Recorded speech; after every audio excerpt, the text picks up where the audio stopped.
Zero-based budgeting for people who hate budgeting. Imagine getting paid on Friday, feeling rich for about 6 hours, and then somehow wondering by Wednesday where your money disappeared. You didn't buy a car, you didn't take a luxury vacation, you didn't suddenly become irresponsible. It was just rent, food, gas, a few subscriptions, one delivery order, a couple of random purchases, and somehow your paycheck is gone. If that sounds familiar, here's the good news. You probably don't need to make more money to fix this. You need to give the money you already have a job. And that's exactly what zero-based budgeting is designed to do. But here's the part most people get completely wrong. Zero-based budgeting does not mean you have to stop enjoying your life. In fact, by the end of this video, you might realize that budgeting can actually give you more freedom, not less. And the final step is the one that can completely change the way you think about your paycheck. Let's start with a simple question. If you received $3,000 today, what would you do with it?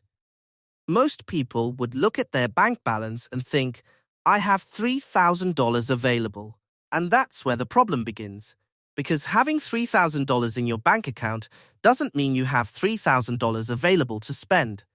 Maybe $1,200 already belongs to your landlord. Maybe $400 belongs to groceries.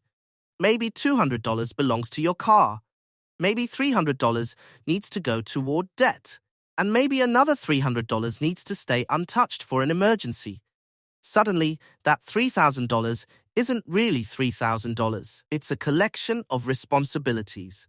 Zero-based budgeting simply makes those responsibilities visible. Instead of asking, how much money do I have? You ask, what does my money need to do? That one question changes everything. Because money without a plan feels like spending money. Money with a purpose feels like progress. And there's a reason this next part is so important. Let's say you get paid $3,000. You immediately assign $1,200 to housing, $400 to groceries, $200 to transportation, $300 to debt, $300 to savings, $200 to future expenses, and $200 to fun. Now look at what happened. You didn't eliminate restaurants. You didn't eliminate entertainment. You didn't tell yourself that you're never allowed to buy anything again. You simply decided before spending what your money was supposed to accomplish. That's the difference between a restrictive budget and a useful budget. A restrictive budget says, don't spend money. A zero-based budget says, spend the right money. And that is much easier for your brain to accept. Because humans hate feeling trapped. Tell yourself, I can't eat out this month, and suddenly every restaurant looks amazing.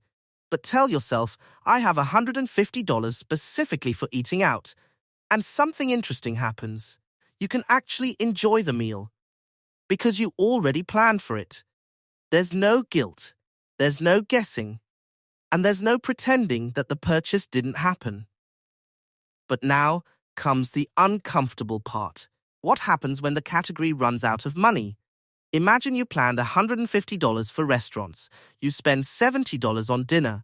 You have $80 left. Then your friends call. Another dinner. $60. Now you have $20. A few days later, you're tempted to spend another $40. This is where zero-based budgeting becomes powerful. Instead of pretending the money doesn't matter, you have a decision to make. You can spend the $40 and move $20 from another category. Or you can say, no, I already spent my restaurant money. That's not punishment. That's awareness. You're finally seeing the trade-off. And every financial decision has a trade-off, whether your budget shows it to you or not. The difference is that without a budget, you discover the trade-off when your bank account is nearly empty. With a zero-based budget, you discover it before you spend. And that brings us to one of the biggest reasons people hate budgeting. They think budgeting means tracking every single penny forever. It doesn't. You don't need a complicated spreadsheet with 47 different colors. You don't need to spend 2 hours every Sunday analyzing your receipts. And you definitely don't need to become obsessed with every $3 purchase. You need categories that reflect your real life. Start with the big ones: housing, food, transportation, debt, savings, bills, and fun. That's it. Then add categories for expenses that don't happen every month. Because this is where people get destroyed financially. Think about car repairs. Your car might be perfectly fine for 6 months. Then one morning, you hear a strange noise. You take it to the mechanic, and suddenly you're looking at a $900 bill. The expense wasn't really unexpected. You knew your car would eventually need maintenance. You just didn't know when. That's why zero-based budgeting works so well with what are often called sinking funds. Instead of waiting for the $900 bill, you could put $75 aside every month. After 1 year, you'd have $900. Now imagine your car needs repairs. Instead of thinking, where am I going to get $900? You're thinking, I've already got money for this. That's a completely different financial life. But there's an even bigger problem hiding underneath all of this. Most people don't actually have a spending problem, they have a timing problem. They earn money on Friday, their bills arrive throughout the month, their annual expenses arrive randomly, and emergencies show up whenever they feel like it.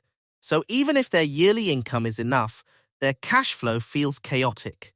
That's why someone earning $4,000 a month can feel broke while someone earning $3.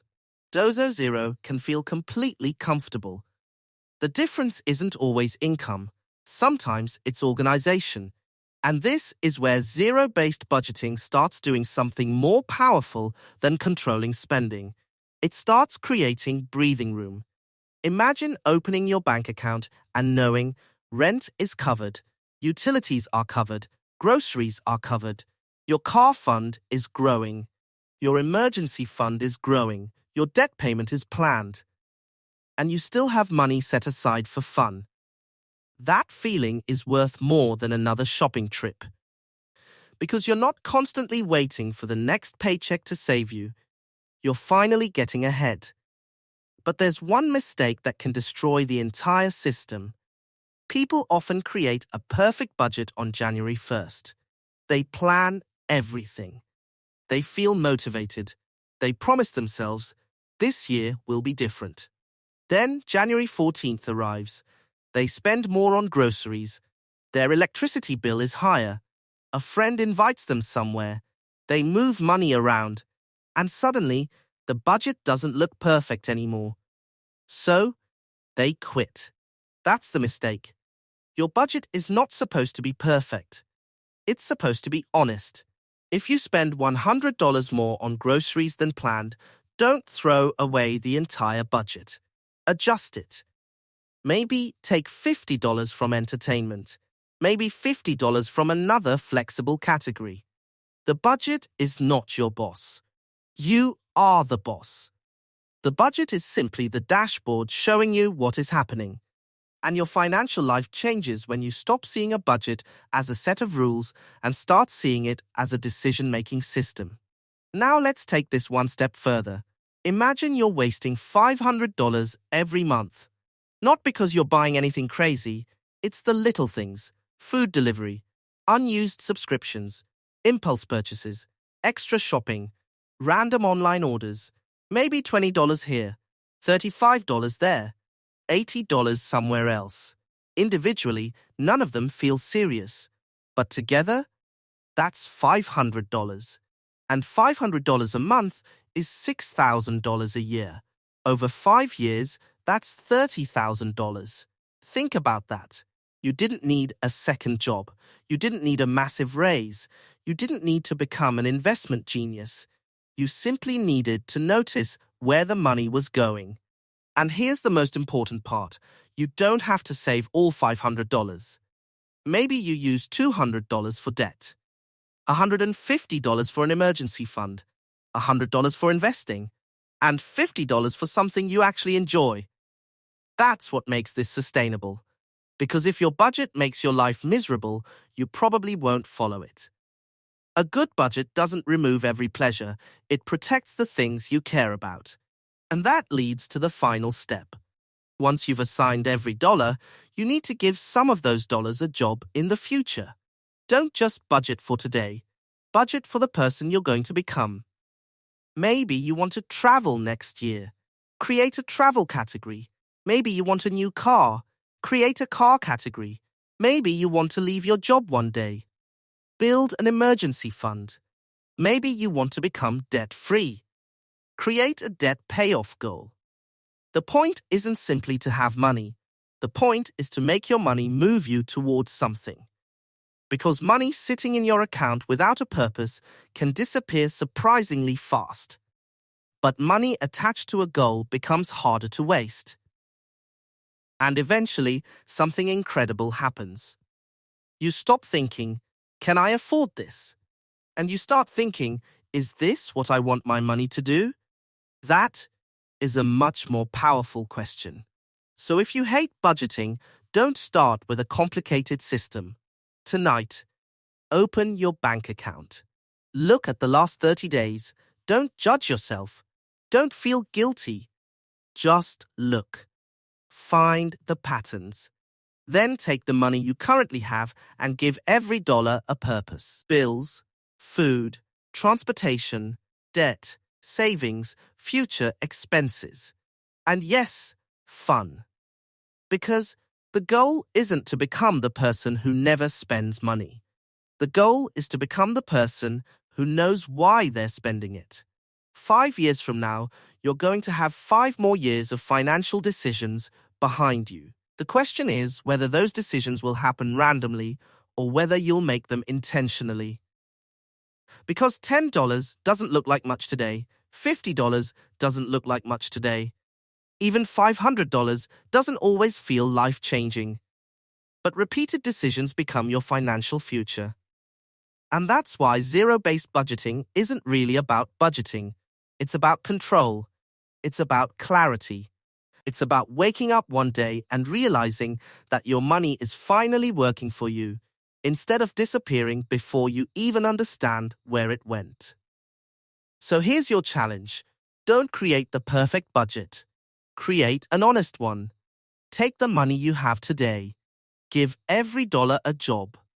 Then come back next month and adjust it. Do that again. And again. Because financial freedom doesn't usually come from one huge decision.